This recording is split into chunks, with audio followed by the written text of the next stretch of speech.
The United States says it could double its forces in Afghanistan next year. But as the Taliban insurgency gains ground, will more troops make any difference? Or does the answer to peace lie outside Afghanistan? This is Inside Story.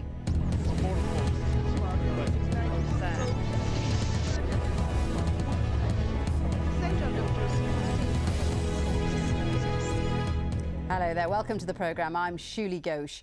The US says it will send up to 30,000 extra troops to Afghanistan by the middle of next year. It comes after the Taliban, who were ousted from power 7 years ago, stepped up their attacks. This year has been the bloodiest yet. According to a new security study, the Taliban controls about 72% of the country. And some defence analysts say it will take more than military strength to defeat them. For President-elect Barack Obama, the crisis in Afghanistan is shaping up to be a political nightmare. Zaina Hodder reports from Kabul. The number of American troops operating in Afghanistan looks set to double by next summer. Washington may send up to an additional 30,000 troops, starting with 3,000 soldiers in January, part of the larger expected buildup throughout 2009. The majority of these 3,000 soldiers will be sent to provinces surrounding Kabul, where the Taliban has been gaining strength. The additional troops that are coming in January, we expect to deploy them in Wardak and Logar province. It is our assessment that additional forces in those areas will again increase security and then increase the well-being of the Afghan people. The clearest sign so far that the fight against the Taliban is no longer confined to the south and east of the country, the traditional battlegrounds. The Taliban must now be stopped at the gates of Kabul, say Western commanders. For some time now, the American military has been calling for additional forces to face a resurgent Taliban, but Afghan officials argued that this would be counterproductive and would only bring more destruction and casualties. They will kill 30,000, 100,000, as many as they come. They will increase the casualties. They will destroy our country, and there will be casualties to their forces also. U.S. officials admit more troops won't make a difference if the Afghan government doesn't become more effective and economic development is not forthcoming. For most Afghans, the past 7 years have not brought them increased security nor improved their lives. And many have lost faith in international forces, especially with the rise in civilian casualties. The Afghan government and its Western allies may be winning the battles, but they haven't been able to win the war. More international troops have been killed in 2008 than in any of the past 7 years. The Taliban has vowed to make 2009 even deadlier. More troops, they say, would give them more targets. International forces are committing a lot of mistakes here, and people are against them. This means resistance will increase, and the Mujahideen will be conducting more successful operations against them. For Afghan officials, the answer is to increase and strengthen these forces, the Afghan National Police and the Afghan Army. They're the ones who should be taking the lead role in security, an Afghan solution to an Afghan problem. Zaina Hodder, Al Jazeera, Kabul. So let me introduce my guests to you. In Kabul, we have Ahmed Shah Ahmadzai. He's a former Prime Minister of Afghanistan. In Islamabad, Zaid Hamid. He's a defence analyst at Brass Tacks. That's a Pakistan-based security think tank. And in New York, Andy Martin, a journalist and author of the book Obama, the Man Behind the Mask. Thank you very much indeed for joining us, all three of you. Ahmed, let me start with you. We saw you in that report by Zaina Hodder saying that more US troops in Afghanistan would make the situation more violent. Why do you think that?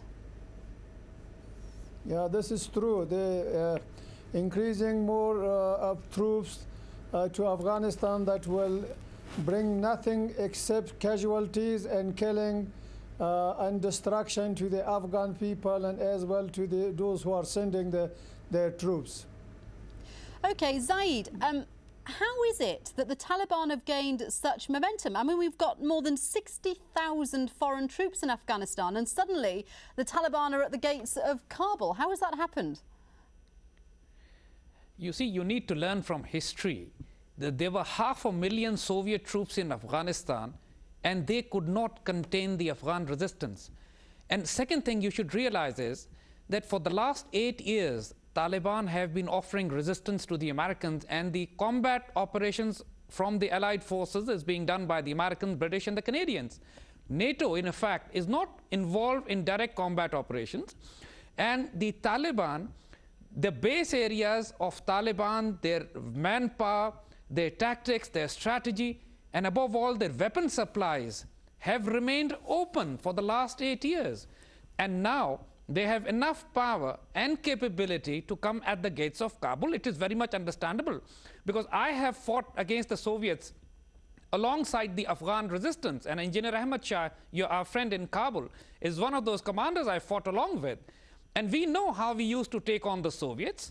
500,000 Soviet troops could not contain us, the Afghan resistance at that time. And now Taliban are using the same tactics. They've got experience. And how can we expect that 50 or 60,000 foreign troops can contain Afghanistan? It would be a military fallacy. It would be a strategic blunder. And it's not really possible that NATO forces can do that. It's a military impossibility in Afghanistan. Andy, what do you think about that? History shows that chucking more troops at the problem hasn't solved it in the past. Is this going to be a military blunder, as Zaid says? I disagree. Afghanistan has been ignored in Washington because of the high profile of the Iraqi disaster. But adding troops in Iraq worked. It created public safety and security in the city of Baghdad, and eventually led to an improvement in conditions. I don't believe that you can project from the Soviet experience into the American experience. The one thing that the Mujahideen had 20 years ago or 25 years ago was they had CIA support. Now, unless the Pakistanis are supporting the Taliban have no external sources of support. What I said on Al Jazeera 6 months ago still stands. Obama is going to be under tremendous pressure to deliver results. And I think we're going to go after the sanctuaries in Pakistan. And so the purpose of these extra troops is not only to protect Kabul, but to allow the Allied forces to take the offensive, and also to put pressure on the Pakistani government, because it is as inevitable as the sun rises in the east and sets in the west that the sanctuaries will come under relentless attack and bombardment unless they are taken out by the Pakistani military. Okay, this is a moment of truth for Pakistan. Let me bring Ahmed in on this. Ahmed, do you think that US troops should be used to target those Taliban sanctuaries that Andy was talking about across the border in Pakistan? I mean, where should these US troops be concentrating their firepower? You know, the problems nowadays became more complicated, and it will be very difficult for the American or NATO forces to win this war. This Mr. Andrew is saying is that they were busy in Iraq.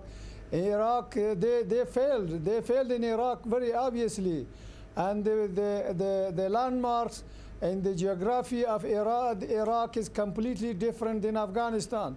When American forces are failed in Iraq, destroying Iraq in the flat area, and they faced hard resistance.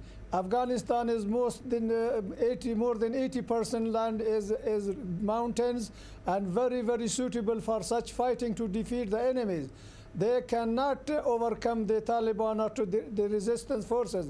Plus, now the regime that they have posted in Kabul, this is not a regime that comes from the people, from the nation. Okay, Ahmed, it is an imposed government. If military strength isn't going to work, Ahmed, what about negotiation with the Taliban? Should the US be negotiating with the Taliban?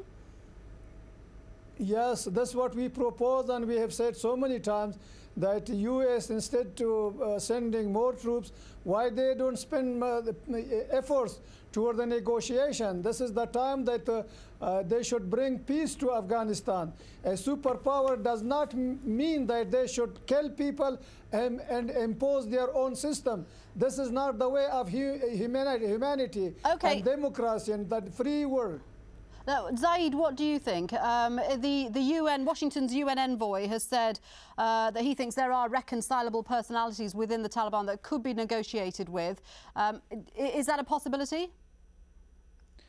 It's not just a possibility, it's going to be an inevitable result. You see, the fact is, let me give you a little brief on how resistance was fought during the Soviet era. You need three things to fight a war of resistance. One, you need the base areas, then you need the fighters, and then you need a constant supply of weapon systems.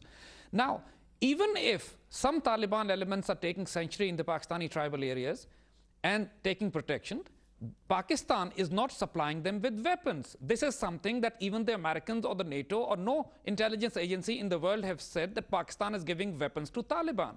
The weapon supply of Taliban is definitely coming from other sources which nobody wants to talk about. You cannot fight a protracted war of resistance without a constant supply. As my friend Andy has said, that CIA was funding the weapon supplies, money, equipment and training. Without that, you cannot fight a war of resistance. That's a basic law of war. Now the question is, and another thing that needs to be understood is, that in Afghanistan this time, the entire war is being fought inside Afghanistan.